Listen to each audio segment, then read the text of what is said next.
nosotros logramos identificar en nuestros hogares, en nuestros diferentes ambientes y contextos, que puede haber una alerta de salud mental en cualquiera de los miembros, bien nos caería el aprender a buscar un profesional, una ayuda adecuada. Seguramente en nuestros ambientes cotidianos, cuando nos hablan de, ven, has identificado algo que está fallando, ¿por qué no vas donde el psicólogo? ¿Por qué no vas donde el terapeuta? Inmediatamente pensamos, no, es que acaso es el loquero, es aquel que quizás va a tratar de solucionarnos la vida y yo sé qué debo hacer con ella. Pues bien, el mañana 10 de octubre la Organización Mundial de la Salud ha decretado como el Día Internacional de la Salud Mental. ¿Y por qué no apostarle a estar bien?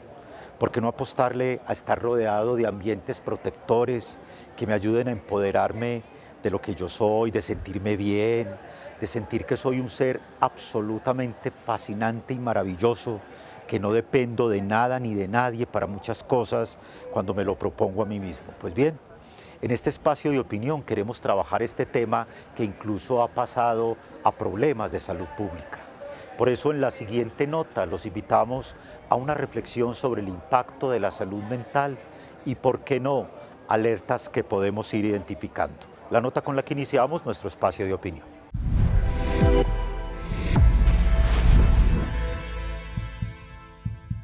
El 10 de octubre se conmemora el Día Mundial de la Salud Mental, una iniciativa global establecida en 1992 por la Federación Mundial para la Salud Mental, con el respaldo de la OMS.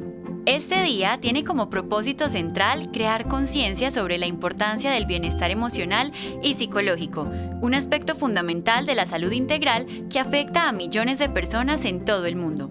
Cada año, la conmemoración gira en torno a un tema específico que aborda problemáticas clave, desde la prevención del suicidio hasta el impacto del estrés en la vida diaria. Estos temas no solo buscan aumentar el conocimiento y la comprensión, sino también impulsar acciones concretas para mejorar la calidad de vida de quienes enfrentan desafíos emocionales. El bienestar mental es esencial para que las personas puedan afrontar los desafíos diarios y mantener relaciones saludables. Sin embargo, en muchas partes del mundo se dificulta el acceso a servicios de apoyo y tratamiento adecuados. Por eso, el Día Mundial de la Salud Mental se presenta como una oportunidad para reflexionar sobre cómo se puede avanzar hacia una mayor igualdad en la atención y promover un entorno más comprensivo. Es importante reconocer que el bienestar emocional no solo es responsabilidad de los sistemas de salud, sino de toda la comunidad, que debe estar atenta y preparada para ofrecer apoyo y comprensión a quienes lo necesitan.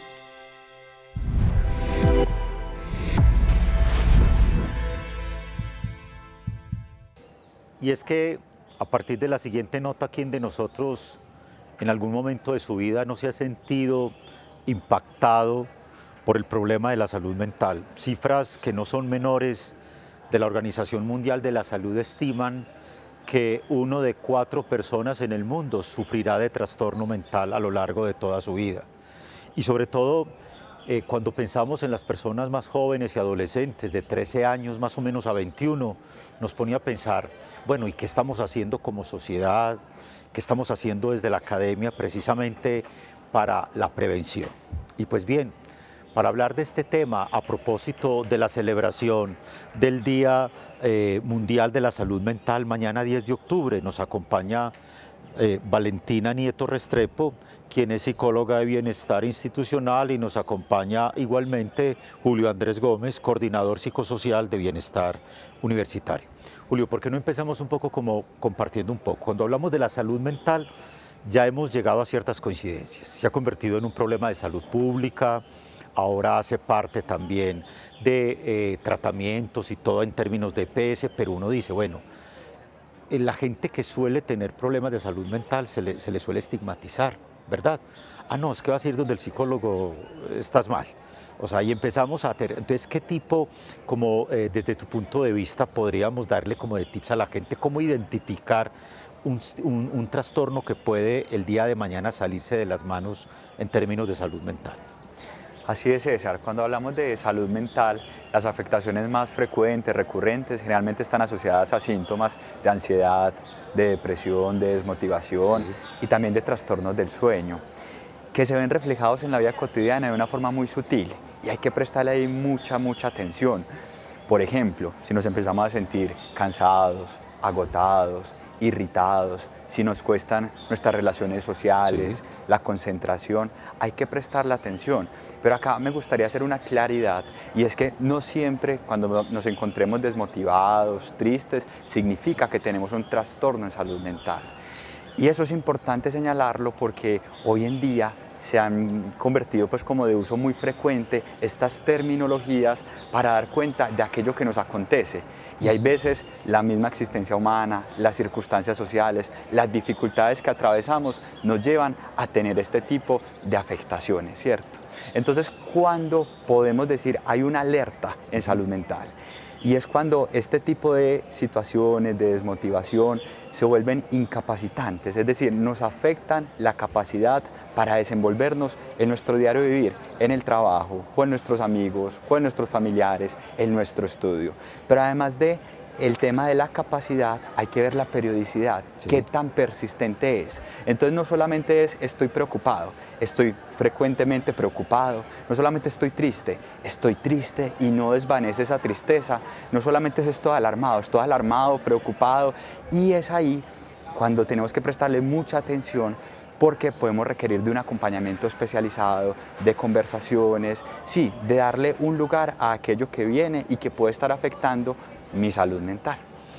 Utiliza un término muy importante, Valentina, Julio, y es precisamente el término de la conversación, ¿cierto? Porque una terapia es una conversación, un acompañamiento es una conversación. Desde bienestar universitario al interno de la Universidad Pontificia Bolivariana y lo que conocemos en los términos académicos como tal, llegamos a estudios que demuestran que, por ejemplo, a veces cierto uso de dispositivos o ciertas comparaciones en los medios cuando nuestros adolescentes se comparan con su youtuber de turno y entonces faltan en autoestimas, ese tipo de programas que se implementan en la universidad cuando ustedes logran detectar, bien sea en temprana edad o en un momento clave desde el colegio, pero también a los universitarios, que hay algo que no está funcionando bien y esos programas que ayudan para la prevención. Bueno, César, ahí es muy importante tener en cuenta que Sí. tenemos multiplicidad de opciones para el estudiante, para nuestros empleados, para los actores institucionales. Uno puede ser que la persona que identificó una Sí. dificultad, un padecimiento en salud mental, se acerque al servicio de bienestar donde vamos a ofrecerle de alguna manera asesoramiento psicológico. Y si se requiere también realizaríamos una remisión a un proceso psicoterapéutico para que siga profundizando en esas situaciones y en ese malestar. También remisión a EPS cuando esas dificultades de salud mental se vuelven muy persistentes y pueden ir más del lado del trastorno, no solo de la dificultad, del padecimiento del malestar, sino que se vuelve incapacitante, como decía Julio. Además, fortalecemos los factores protectores, ahí es muy importante el deporte, el arte, la cultura, entonces tenemos Muévete para estudiantes y Sí. para empleados, tenemos clases de pintura, de música, tenemos nuestros grupos de representación y formativos para que el estudiante o el actor educativo respectivo pueda fortalecer distintas esferas de su vida, que no solo sea estudiar, que no solo sea trabajar, sino también que pueda hacer otro tipo de actividades que le permitan cultivarse como persona y como sujeto. Como acaban de darse cuenta, es simplemente lograr identificar algo que no está que está fallando, que se volvió repetitivo, que a lo mejor nos está, qué sé yo, inquietando, pero más de la cuenta. Sí, lograr identificar será clave para la prevención. Por eso, a través de la siguiente nota, Lina Marcela, trabajadora social de la Escuela San José, nos va a compartir un poco la importancia del acompañamiento en esos diferentes procesos psicosociales y sobre todo que se vuelven tan relevantes para tiempos como los nuestros. La nota que les ofrecemos en este momento.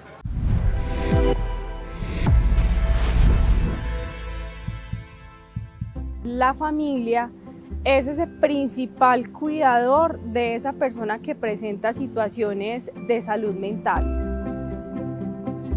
Es la familia que empieza a reconocer esos signos, esos síntomas cuando esa persona se detona, pero la familia debe también tener, digamos que unas ciertas herramientas. Por eso es importante como esos procesos psicoeducativos donde las familias también hagan ese reconocimiento de cómo deben actuar en situaciones de crisis. Y eso es fundamental que se empiece a tejer desde las EPS, desde las mismas entidades de salud, pues como para saber cómo actuar cuando mi hijo, mi hija, mi papá, mi mamá, mi hermana está, por ejemplo, con una situación o una crisis de ansiedad. ¿Cómo puedo actuar?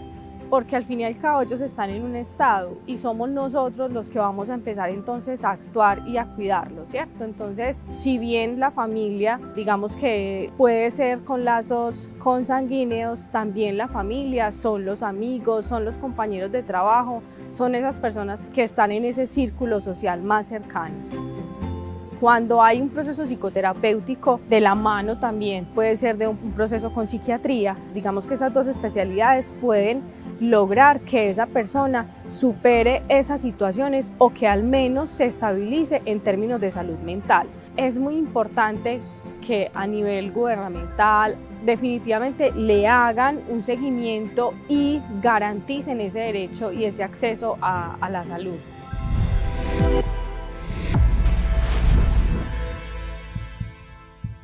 Continuamos en este espacio de opinión de En Rojo y Negro desde la Universidad Pontificia Bolivariana, pensando el país y la ciudad, con este tema tan importante de la salud mental a propósito de esa celebración el día de la mañana, del Día Mundial de la Salud Mental, propuesto por la Organización Mundial de la Salud. Escuchábamos en la nota una serie de factores. Julio, ¿cómo identificar qué debo pasar del psicólogo al psiquiatra en un momento emocional de mi vida? César, lastimosamente muchas personas esperan a que estos factores de riesgo se materialicen y es, digamos, cuando ya tienen un trastorno desarrollado o una sintomatología muy persistente que deciden acudir a este servicio profesional por especialistas, sea psicología, terapia familiar, psiquiatría, etc. Entonces, qué rico que en ese ejercicio preventivo también vayamos a psicología para conversar acerca de eso que nos acontece en la vida, ¿cierto? Y debemos seguir desmitificando lo que este tipo de acompañamientos representan, sea psiquiatría, psicología, terapia familiar, entre las otras alternativas que las personas tienen. Lo que sí debemos tener presente es que cada uno de estos profesionales se ha formado durante años, tiene la experticia para poder acompañarlos. Y es un acompañamiento cálido, humano, que nos va a permitir una mejoría. En términos, por ejemplo, de psiquiatría, tenemos presente que el montaje o desmontaje por parte de un profesional se hace de manera regulada y que tiene un objetivo, y es la estabilidad de nuestra salud mental. Pero no se logra únicamente con psiquiatría, como en algunas situaciones podríamos decir, no se logra únicamente con psicología. La salud mental es un asunto multidimensional y por ende multidisciplinario, y debemos darle ese mismo abordaje, no solamente atendiendo a los factores de riesgo, sino a la par ir potenciando esos factores protectores a través del arte, la cultura, la lectura, el deporte, etc. Cuando Julio habla de esos factores protectores, la universidad se ha declarado a sí misma como un entorno protector en términos de equidad, en términos de cuidado a la mujer, de cuidado al medio, absolutamente a todo. En ese entorno protector, ¿qué papel juega la salud mental, Valentín? Es decir, ¿cómo lograr que efectivamente un estudiante diga, es que yo al interno de la universidad estoy protegido, no voy a sentir que me tienen que estar agrediendo, pero si eso llegase a ocurrir, ¿cuál sería como el dispositivo, el camino que debe recorrer para que quienes nos ven y escuchan efectivamente puedan sentirse respaldados en nuestra universidad en un entorno protector? Sí, al ser un entorno protector y seguro, la universidad vela a través de sus rutas de atención y de acompañamiento y también en la sensibilización de las mismas, que el estudiante o el actor institucional sepa que puede contar cuando hay una situación de vulnerabilidad, cuando hay una situación de violencia, cuando hay un deterioro importante de su salud mental, que sepa que a partir de ellas puede realizarlo. Tenemos distintas rutas. La primera de ellas es una ruta para la atención y la prevención de violencias dentro de la universidad. Sí. Todas las violencias están allí enmarcadas para su acompañamiento, intervención y abordaje.